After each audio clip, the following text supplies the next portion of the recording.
Je ne sais pas si vous vous êtes rendu compte de ça, mais on a perdu les profs.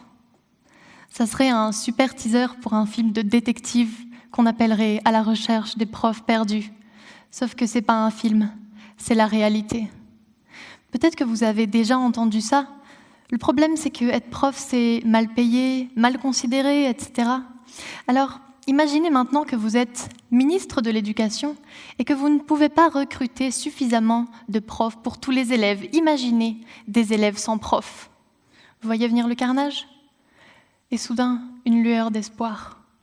Il y a beaucoup de personnes qui décident de quitter l'enseignement pour devenir boulanger, avocat, etc. Ce dont on entend moins parler, en revanche, ce sont les personnes qui sont boulangers ou avocats, etc., et qui décident de tout quitter, leur carrière, leur salaire, et de rejoindre les enseignants.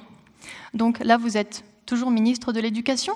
Comment réagir ? Mais oui, on leur déroule le tapis rouge. Et ces personnes qui décident de rejoindre les enseignants en seconde carrière, on les appelle des enseignants seconde carrière. Sans suspense.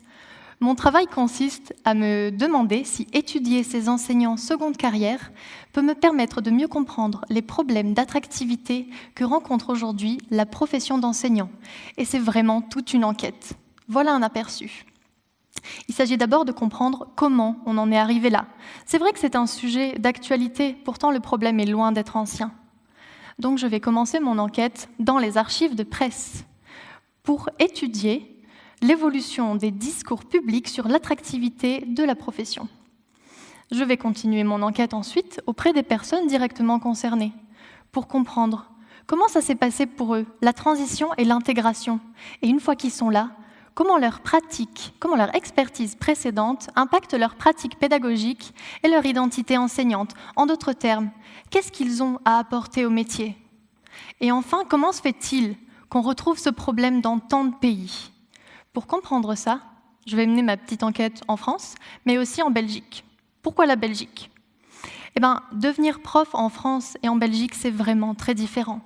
Et je pense qu'élargir la réflexion à un système justement si différent peut permettre d'apporter un éclairage nouveau à la question. Bon, moi j'ai beaucoup parlé. Donc, pour terminer cette journée, c'est vous qui allez bosser.